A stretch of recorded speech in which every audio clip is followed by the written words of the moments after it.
Of May the 2nd. We will be doing this in preparation for the first meeting in May, which is May the 6th. So I'll call the work session to order, and I'm going to make several announcements, one of which I've just told the board about, which is that we will have official groundbreaking for our Main Street project on May the 16th at 10 o'clock on Main Street out here in the roundabout, where dirt already exists. So we'll gather some hard hats and some shovels and have a picture opportunity. So May the 16th at 10 o'clock. Also want to mention absentee voting. We will have absentee voting available, what's available right now, 8 to 5 when we're open normally, Monday through Friday. But it's also available this Saturday from 8 to 12. Is that correct? 8 to 12 at the city clerk's office again. And then we will have absentee voting available on the 24th and the 31st, which is Saturday, again from 8 to 12. Tomorrow is the last day to register to vote. You have to register 30 days prior to the election. Okay. Register to vote for the June 3rd election. Okay, so the last day to register to vote for the upcoming general election on June the 3rd. Okay, all right, and that being said, we've also put out on Starkville Alerts, we've put out our information regarding our absentee ballot, our absentee voting, our locations, and all those things. So those are also available on the website, and we'll push them again probably about once a week, just to make sure, you know, people can get them and be reminded of them. And we'll also try to get our local press folks to cover those things. Since we did have a little bit of a confusion factor during our last election, we'll make sure that we're getting it out as much as possible. So we will continue to do that and talk about it. And I did want to tell everybody that this is an incredibly busy weekend. This is going to be probably as big or bigger weekend than a football weekend, because we've got the dog derby, we've got a soccer tournament out at the Sportsplex, we've got a baseball tournament out at Cornerstone, we've got baseball out at MSU, we've got softball out at MSU, we've got a tennis regional out at MSU, and we got something else going on. There's one other. There's some community market. The community market opens. There you go. So it is a huge weekend for us. So patience with travel, patience with parking, patience with all of those things, if you would please. All right, that's all of my announcements. Have we got anything anybody wants to talk about? No? All right. Well, I'm very excited because Mr. Haviland has been working like a Trojan to put together a parks plan and a parks overview. How did I said it? Parks proximity project. I thought I was being pretty clever with that.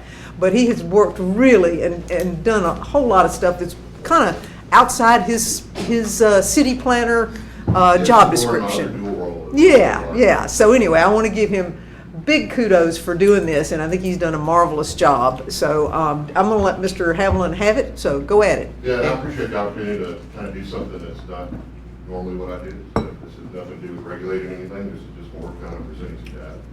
So what this is analysis of the population of the service areas existing in proposed parks and facilities. First question probably asks is why do we need this? We're currently updating our 10-year park master plan. So as part of that, they're looking at the locations and amenities of each park and then the population that they serve. Their standard analysis that they're conducting is good, but it's not super detailed. So what this is a deeper dive into looking at each park and the population and demographics of the population that serve that park. So to do that, the first thing you have to do is establish what's called a service area. So in the middle, you can see an orange star. That's like a Armstrong Middle School. There's a little park area that's on the intersection. And then the orange shape that's going around it is the service area that's generated through GIS through a network analysis. So what that analysis is doing is using the street network as the travel path, and then it's applying a half-mile distance from that park, which is approximately a 10-minute walk for most individuals. So that gives us the area that's generally serving that park. But as you can see, it doesn't really line up with reality. So then we modify it a little bit further. One of the things we do is we look at what possible barriers you have. So here, 182, we consider it a barrier. It's a higher traffic street. Kind of like a rule of thumb was anything that you wouldn't let your 9-year-old ride his bike across, we consider a barrier. And then also other areas, like if it touched a neighborhood, so like the lakes, it's grabbing the first couple houses in that neighborhood, you might as well include the whole neighborhood. They're definitely within the service area of the park. So now that we know what the shape of the service area is and what areas it's capturing, we need to find out what the population is. The way that we do that is using census data. And the two that are available and applicable to this are tract data and block data.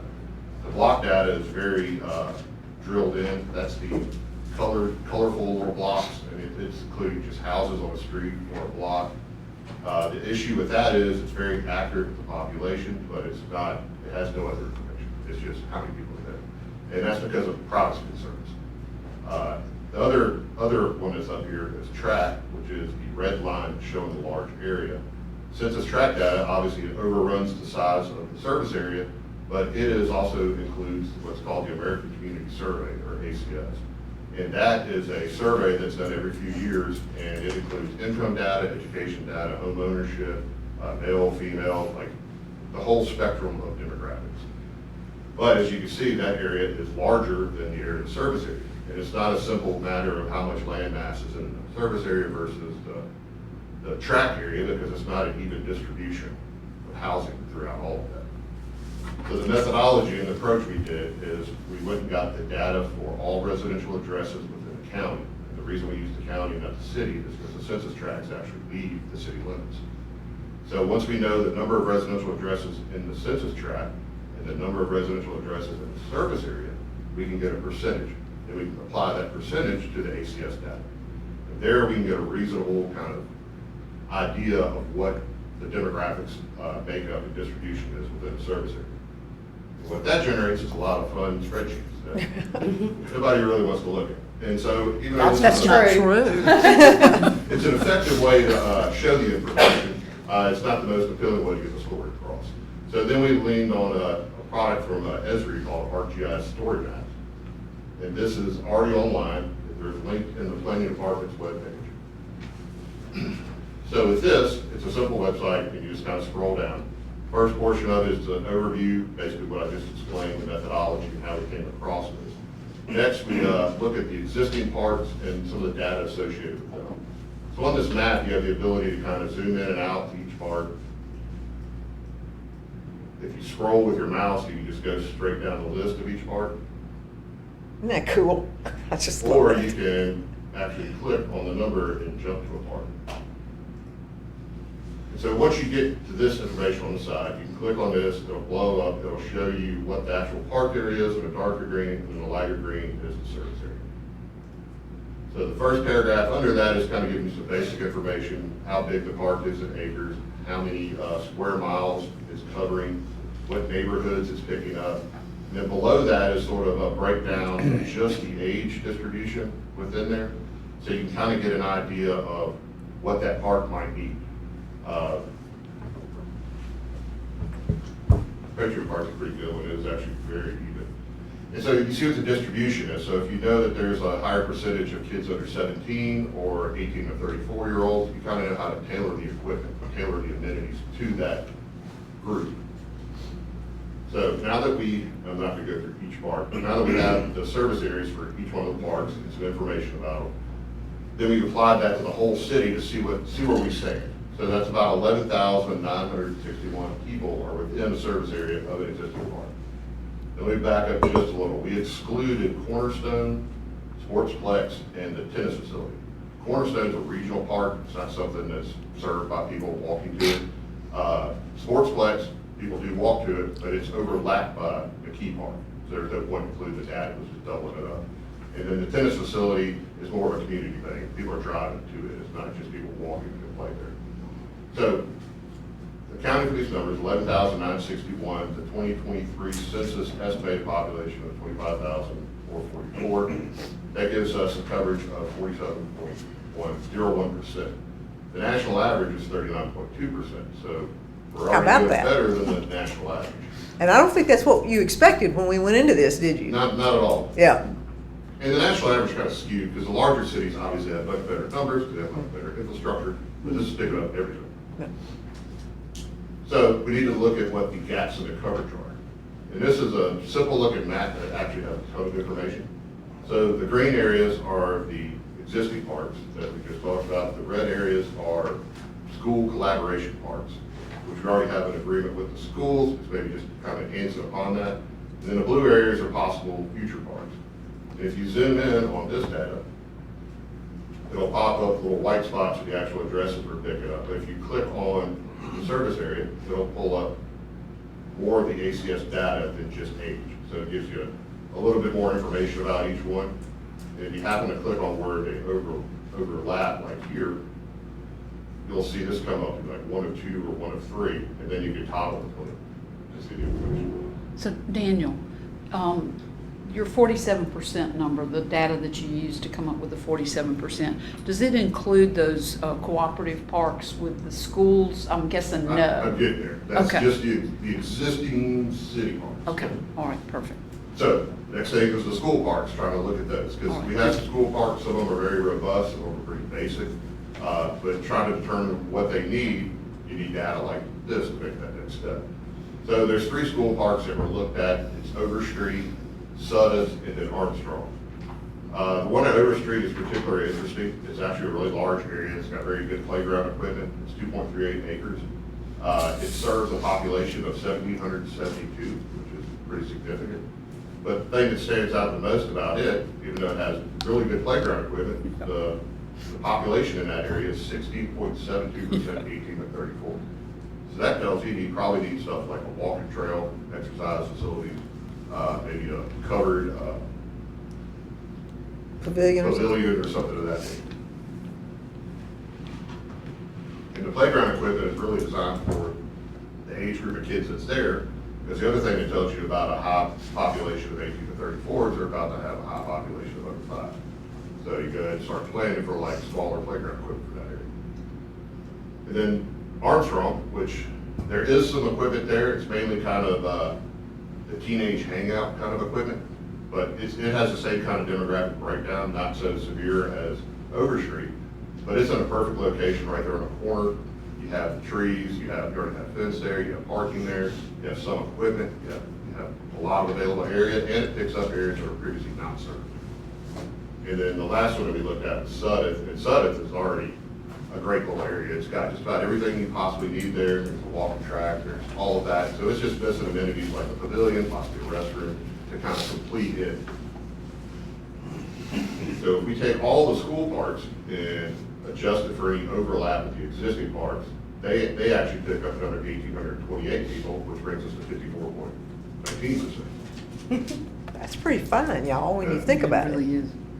So the next is the proposed parks. Proposed parks are going to be stuff that's already city-owned land. If it's not city-owned, then maybe it's something that can be acquired, and some of it's just like a generalization. So the first one to look at on there is a perfect piece of property right at the corner of Garrett and Montgomery. There's a lot there that's 1.09 acres. And to put that in perspective, Patriots Park is 0.8. And then if you look at the demographic breakdown of it, the numbers are a little different, but they're very, very similar to Patriots Park. So you can almost imagine whatever that Patriot should be here. And that one's picking up a lot of people who are currently not served. And then with the multi-use trail that runs along here, you're picking up the neighborhoods over here. So that's a really good opportunity to do something in an area that really needs it.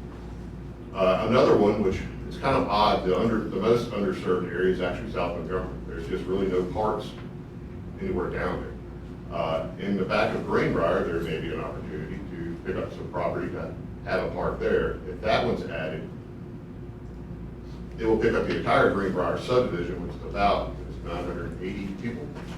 But then also with a little bit more investment in infrastructure, you could possibly pick up some of the neighborhoods across South Montgomery with sidewalks and maybe even some trails going south. You can pick up the subdivision to the south. So it's a very interesting opportunity to have something that far down. And then the last one was Pleasant Acres. And like I said, this is more just like a generalization. But the interesting thing about this one is that it's going to pick up a completely not served area that's mainly multifamily. And people who live in apartments have a higher need for green space because they don't have the front yard and the backyard. So any kind of park that's close by is going to get really used. So when you add the existing school and the proposed, that brings the new percent coverage for the whole city at 69.9%. And to put that in perspective, that's the same as Anaheim, California, and Austin, Texas. So that's not bad company either. So the next step is to, what do you do with this information? And some of this stuff is already kind of started. You know, the assessment of the existing and the school partnership part, seeing what equipment's out there, what shape the equipment's in. And then also for the proposed parks, it's a little bit more. It's a site inventory analysis and suitability studies. How are you going to get in there? What are you going to have to do to make this accessible? Once you determine all that, then you can use this information to generate the needs that are, the amenities that are going to be needed for the area. And you can use metrics like the National Recreation Park Association has some metrics. They also have a level of service stuff. There's several things out there. What that'll do is kind of narrow down the equipment types that might, amenity types that would go with the park.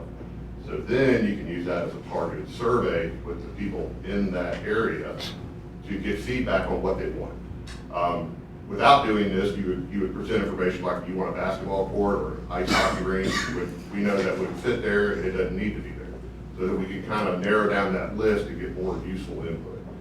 And then like with anything, the more community engagement input you get, then the more responsive you are to the public needs and the better you are to serve them.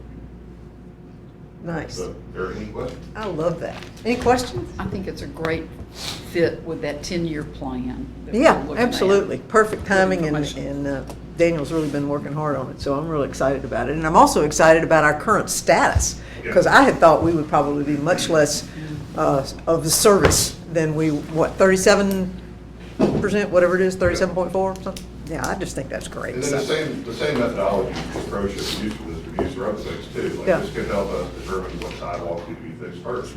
Yeah. And also use the shuttle system and see how far we'll walk from each shuttle stop. Here you capture it with that. Yeah, So there's a lot of different possibilities in ways to look at data. So. sweet. All right, thank you. All right, anything for Daniel? All right. I do Oh, want yeah. to give him some kudos too. Yeah. The city map, our interactive map, now I don't know who besides you worked on that live. Yeah, me and Lyle.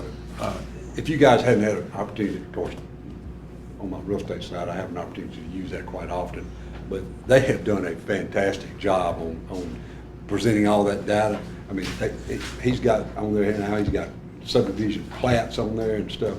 Maybe just a nerd like me is interested in that, but it's really, it's a strong map system. You've done a tremendous job on that, and For Cody, we just added the national floodplain stuff, so it's like a more detailed, it's everything from the FEMA bird maps is now brought right into it. And it's great to have all that information in one place. one place, that's right, because they used to have to search all over everywhere to get that stuff. So you've done a really good job.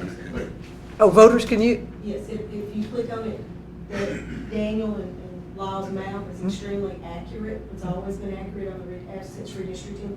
If you click on that map, it'll tell you what ward you live in and where you vote. awesome. So there you go. All right, we've got multiple ways to get that information out, but it really has been. And when Lyle comes back, we'll make sure he knows that he got kudos along with you on Lyle definitely, he took the lead on the votes. on that. Yeah, he really does spend a lot of time getting that done. So I'm so glad to hear that your use of it's been, Oh, I'm telling you. yeah, that's great. All right, thank you so much, Daniel. I appreciate it. Okay, well, let's move on to our agenda. We've got 3 sets of minutes. I'm assuming, Mr. Huskisson, you're happy, and Ms. Harding, you're happy. So we can put consent on those. Consent. Okay, so that's what, two, well, a regular, a recess, and a work session. You've been at it, haven't you, Ms. Hartman? All right, mayor's comments. I probably will find something to comment about. If nothing else, we'll go through our absentee voting and that discussion as well. So unless somebody has something they actually want in there. And Mr. Hunley, we don't have any introductions, that's correct? Okay, no introductions this time, so that will not be there. Citizens' comments, I feel sure we'll hear from Mr. Turner. We have no public appearances, but we do have public hearings, and these are code-related. So we have the 112 Roosevelt Taylor Senior Drive, which had burned before, and so it is time for it to go ahead and come down. So we will hopefully work with Chief Davis to get that one burned and then cleaned up entirely. So I'm hoping that we will work our way through that after the board makes its determination on Tuesday. So that will be a public hearing. And then we have the basic lot mowings, which are coming up to us, and we'll spend our summer doing these, I feel sure. So those are all public hearing and then consideration. So nothing we can act on at that point in time. Okay, so here's a kind of a parks. speaking of parks and a slightly more complex issue. I have had conversations with as many folks as I could just to talk about this. Innovative Rail Partners LLC has a long-standing history of participating in creating trails. And as we all know, and I started this back in 2005 when I was the Chief Administrative Officer with the city for KCS. KCS would never give us the time of day on what to do with the trail and the rail that was not being used, and clearly has not been used for anything substantive since late 90s, I believe, and maybe a little bit here and there during the early 2000s. But we have finally, with the merger or purchase, and I'm not sure technically what it was, of Canadian Pacific with Kansas City Southern, they have the resulting entity is CPKC, and these folks who are associated with Innovative Rail Partners have contacts with those folks, and so they are proposing that they serve as our negotiating service, if you will, for obtaining access and use and in some form or another, whether it's rail banking or an outright purchase of this CPKC rail corridor going from West Point all the way to Ackerman. Obviously, the city's interest, most particularly, is our city limit, although I do believe the fuller 38.1 or so miles would be a huge economic benefit for the city, as well as the entire, from one end to the other. Mayor of Sturgis, current Mayor Brown, who did not run for re-election but is deeply engaged in this, and says that her new board, the ones who are currently there, who will be there, and then the new mayor, potential new mayors are also in favor. Mayor Bobo in West Point is supportive.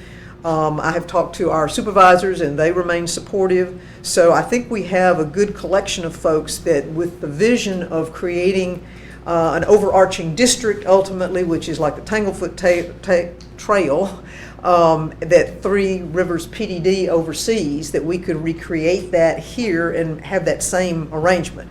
But the reason for putting this on here is because there seems to be a fairly quick turn desire for CPKC, and I don't want that window to close on us, because that window has been closed for so long that to even have a crack in it, I want to make sure that we're there and saying that this is something that we are interested in doing. So that's the reason for putting this on there. It does not bind us to anything, any financial commitment. It allows them, however, to go talk on our behalf and have authority on our behalf that they are going to be, or that we are willing to look at that opportunity. So that's what this is for. It is an agreement. Burke has looked at the agreement. I passed it to the Vice Mayor with his legal consult available, and I see a thumbs up from him. So I would like to suggest that we enter into this agreement with them and move forward with seeing if there's a way for us to actually acquire that rail line, because I do think in the long run it is going to be, and I'm tired of using the word transformative, but I think transformative is 182, transformative is Main Street, and I think this would be another piece that would make a huge difference in how we are perceived and how people feel about being in Starkville and being a part of the community. So there you have my spiel. And I think there's a lot of community support and regional support for this idea. So I think it's not something we're doing in a vacuum. We've been hearing about it forever. Yeah, we truly have. The cycling clubs and just pedestrian walking, and this thing splits us just pretty much right down the middle. Even if we can only get from the Research Park to Cornerstone Park, it would be an alternative transportation opportunity. 6 mile linear park. Yeah, as well as just a nice way to walk. So. And at this point, there's no money request. Right. And until we go through the negotiations piece of it, we don't know how that will look. But it feels like, from the things I've heard early on, that there's no initial investment, that the real lift money-wise comes once you start turning it from raw dirt into a more finished product. Right, and we don't even know at this point whether they'll sell it to us, maybe a combination of a sale or a donation. And part of it is what do you do to get the roadbed, which is there's value in the rails and the ballast and the ties and all that sort of business. And so all of that is stuff I know absolutely nothing about, but these guys have done 47 previous rail to trail projects. And so if they don't know anything about it, then I don't know who does. So that's the reason. And I did contact people who had worked with them before, and they were very supportive and complimentary of the work that got done. So, anyway, And just. the contract is probably the most straightforward thing I've ever read in my life. Yes. So, yeah. Yeah, very, very simple to do. So, Get lost in details. I realize it's this, again, I had some brief conversations with everybody, and so I realize this is a quasi new and quick, but I do think this is an opportunity that we need to look at. So, we can, I assume would you like to, can we put it on consent, or would you rather save it?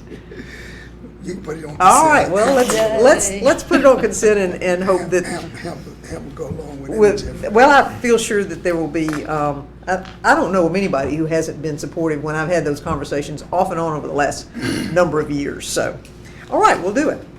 Then next we have approval of the engagement letter with Watkins Ward and Stafford.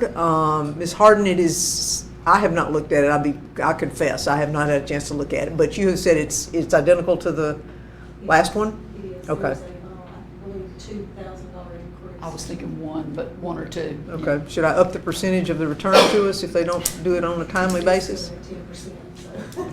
Okay, all right. And they're going to guarantee delivery in there of Yes. August 31st. Yes, and we do have a timeline, so things are moving more, And they actually have started gathering data. Yes. Will be in the office Monday. yes. And I sent you that time schedule that Mr. Scrivener sent me, so consent for that one? Consent. All right. And then this is a resolution for the $7 million in bonds, the water and sewer system bonds that we have already authorized, and so this is the resolution to continue that issuance. So, consent for that one? Consent. All right, thank you. All right, airport. Okay, that's why Ms. Phyllis is here with us today. Is that correct?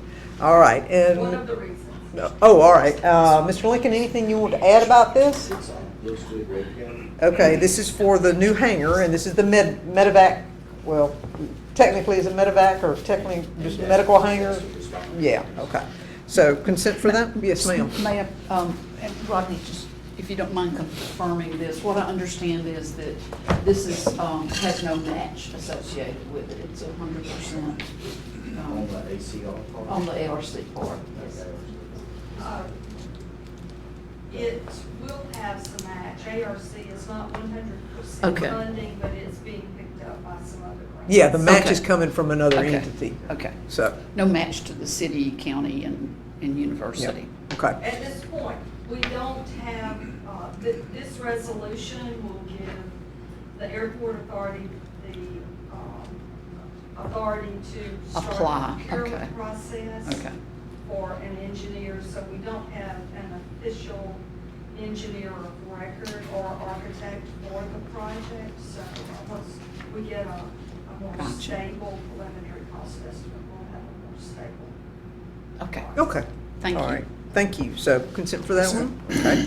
And then under community development, we have BOAM travel for both Mr. McMullen and Mr. Moore, and then for Mr. McMullen again, going to an ADA symposium, both of which are significant and important. So could we get consent for that one? Consent. Okay, those, excuse me, plural. Under engineering, Mr. Burnett, you want to share with us on any of this? Sure, I can run these quickly. The first is for the testing of the entry project. It's pretty straightforward. Exactly, I'm gonna make you be a little more, elaborate a little more, since since we're planning on doing that groundbreaking. We're talking about coring. It'll be testing of the concrete densities, pretty Yep. much the broad spectrum of your typical infrastructure type work, but mostly densities and concrete testing. Okay, all right, consent for that one? Consent. All right. And this is the one that I want you to spend a little more time on. This is the repairs, so go ahead and, This is at Penn Station Road. This is probably about a half mile east of Highway 12. It's near where the Star construction facility is. We have a corrugated metal pipe under the roadway. This is a picture of it. It is far past its useful life. And what brought this to our attention was a very recent failure of the roadway associated with this. So we're here on Tuesday, looked up Wednesday, and the road looked like this. And then we've seen the condition of the road progress quickly and get worse over the past few weeks. So we put together some of the plans and sent it out for quotes to contractors. And so the reason this is an emergency repair rather than just a quote approval is that the low quote was just over the threshold of the public procurement amount of 75,000. So it was about 76,000, the low number. And so, and it was a project we need to get to that would have been delayed due to the traditional bid. My theory is that Mother Nature came down and just took that and put her thumb right there at Garrett Road and Old West Point Road, and everything started to fold in because we've got issues, 3 issues there, and that doesn't even address the one that I think I've been watching for years, which is the Old West Point Road erosion on the west side, just south of there. So I think we've got more to come. And So, we're never doing corrugated pipes again, right? that's right. Cody, that We're brings trying up to a get rid of good, the ones we have. Yeah. that brings up a good point. The mayor's saying that side of town is having these issues. Is it something like, I know we did on where Mockingbird is, but just to see what the soil was like, is that one of those things that might be related to all the failures? It could be. I think the timing is a bit uncanny, and this pipe likely didn't fail 3 weeks Oh, yeah. ago. No, I know But that. the roadway did. Yeah. And so, did they all happen at the same time for a reason that we don't know about, or was it just? I'm just uncanny? telling you, I- she's put down her thumb right We had checked there. the seismic records to make sure something did happen, but nothing did. But it could just be kind of luck of the draw on this Yeah. one, but it does feel like a lot at one time. Well, and sadly, it's stuff that you have to repair as opposed to do new. I mean, this is not a new sidewalk. This is a road that hopefully we thought was in good shape. So anyway, but we still have to do it. So consent for that one, guys? Consent. Okay. And then, all right, keep going. So the next one is a task order for Neil Schaefer. This is in that same area that we just discussed. This is a drainage crossing north of the intersection of Garrett and West Point Road. I don't say bridge because it's not technically a bridge for the state inventory. It's just a little too short. But we had a report that one of the wing walls in the end had fallen in the ditch. Do we have, is it are there pictures in your, I don't know that I have pictures. Okay, all right. I can send those out. But we assessed the condition and we're going to do a repair, but as we looked and had some professional opinions, there's some concern that the entire bridge itself may need to be replaced. And so what I don't want to do is spend $100,000 making a fix to come back 2 years later and realize we have to replace the bridge. So this task force will tell us what we have and what we need to do to make a repair. Seemed So like it's trying not to throw big money at that. a reasonable amount to make that assessment? So consent for that one? Okay. Gotta be done. Yep. This is task force 1 with River Science. This is Jill Butler. This is for the review of a hydrologic and hydraulic study for the Mockingbird development. This was a condition placed on the special exception that happened last year. And with the nature of the flooding concerns, with the, I would say, highly technical aspect of the report, as well as the usefulness of a third-party objective review for this project, I think that this will get us where we need to be for that review. Okay. All right. Consent for that one? All right. Then we've got a low quote for for stormwater, and these are your worst ones in the Green Oaks area? Yes, ma'am. We have all worked with Chris Black to ask him where are the areas that give you the most problem for inlet flooding and maintenance. These are the ones he identified. So this is just an effort to reduce maintenance and flooding. Okay, all right. And then last but not least, the sidewalks we've got, as we are trying to do new sidewalks, we also have areas with sidewalks that are compromised. And so the study, go ahead. The really short version of this is a company that has a proprietary trip hazard removal. And so for the $28,500, we will effectively remove every trip hazard between 1/4 inch and 2 inches on University Drive, Ash Street, and Lampkin Street. And so out of the gate, that's a win because that's about 1/6 of what it would cost to repair with traditional methods. But also all of the Main Street smart shuttle stops are moving to Lampkin during the project. So this will remove the trip hazards from there as it's being used by people in the shuttle. And I would say it keeps the city and the traveling public in a safer place to be as far as walking back and forth on the, I would say, the heaviest pedestrian areas we have. Yeah. So Well, it happens in about a week. There's no mess, and it's very small equipment. So you get a lot of bang for your buck on convenience and product. and if we're going to encourage walking, then we need to provide safe walking. So, all right. Consent for that one? Consent. All right. Thank you. Appreciate it. So we'll, claims docket, we'll skip that one, and then the 3-year siren renewal maintenance agreement. Remind me how much that went up? It actually went up $200, we got it $294 a year. Okay. And that includes replacing all of the batteries and. Okay, all right. Consent for that one? Consent. All righty. And then HR, we have, I believe, we don't have anything, none of these are anything other than replacement. There's no new positions, All right? replacement. All replacements. Can we do consent for those? Consent. All right, thank you. And then under parks, we have a low quote for the mid-block crossings and signage. Cody, that one's yours as well, right? It's us plus Parks. This is to get, effectively to get children from the Boys and Girls Club to the Key Park project. Right. Basically, it's MUTC approved, it's the works. Okay, all right. Consent for that one? Consent. All right. Boys and Girls Club will be most appreciated. Okay. All right, under police, we have attending street cop training conference. Consent for that one? Consent. All right, thank you. And then utilities, Mr. Kim. You want to provide us on your 9 items? Thank you, Mayor. Board, I'll go through these. The first item is for the automation of the switch at the city-state delivery point. This is to the low bid for the construction and installation of that. Item 2 is the steel transmission structures that are necessary to complete that project. Both of these are related projects? Yes. Okay, get consent for those? All right, thank you. One is material, one is the labor.